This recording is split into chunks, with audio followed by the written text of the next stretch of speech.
Hello WhatsApp guys, আশা করি সবাই ভালো আছেন। তো চলে আসলাম নতুন একটি ব্লগ নিয়ে। তো আমার তো ধরেন নদীর পথে যাইতে খুবই ভালো লাগে। তো চলে আসলাম আজকে কুমিল্লা থেকে চলে যাব এখন ডাইরেক্ট সলিমগঞ্জ। তো এখনও সিএনজিতে বসে আছি আমি। তো জানি না কতক্ষণ লাগবে। তো এমন জ্যাম ট্যাম নাই, আমার খুবই ভালো লাগে সিএনজি দিয়ে, তারপর রিক্সা দিয়ে।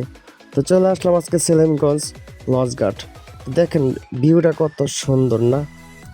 আসলে এই জায়গাটা আসলে আমার এতটাই ভালো লাগে।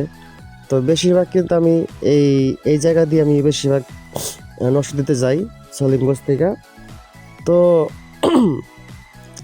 আজকে মনে করলাম যে আজকে আমি লঞ্চে যাব না, তো আজকে আমি হিজ বোটে যাব। দেখি আজকে প্রথম হিজ বোটের অভিজ্ঞতাটা আমার কেমন হয়। তো আসলে একটু ট্রাই করতেছি আর কি।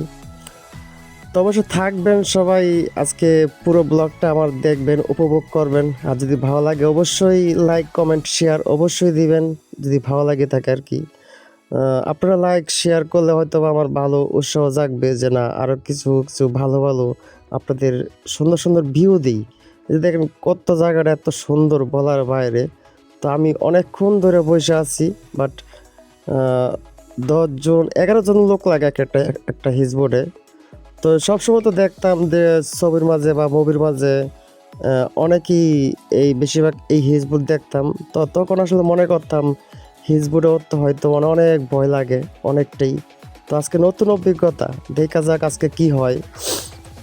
তো সময়ের জন্য বসে আছি যে কখন 12-13 জন লোক হবে, তারপর আমি আবার আমাদের গন্তব্যে চলে যাব নরসিংদীতে।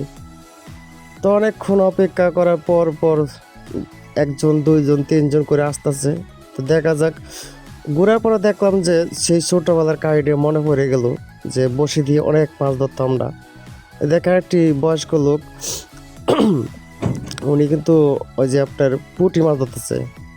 এখানে কিন্তু ফালাইলেই পুঁটি মাছ উঠে যায়, বুঝছেন, প্রতি ঘুরে ঘুরে পুঁটি। মানে ওদের এইবার এই লোকটা ধরা দেখতে আমার এতটাই ভালো লাগছে মাছ ধরাটা। তখন আসলে ছোটোবেলার কথা খুবই মনে পড়ে যায়, যখন আসলে আমি বসে পাইতাম অনেক পুঁটি মাছ ধরতাম বসে দিয়া।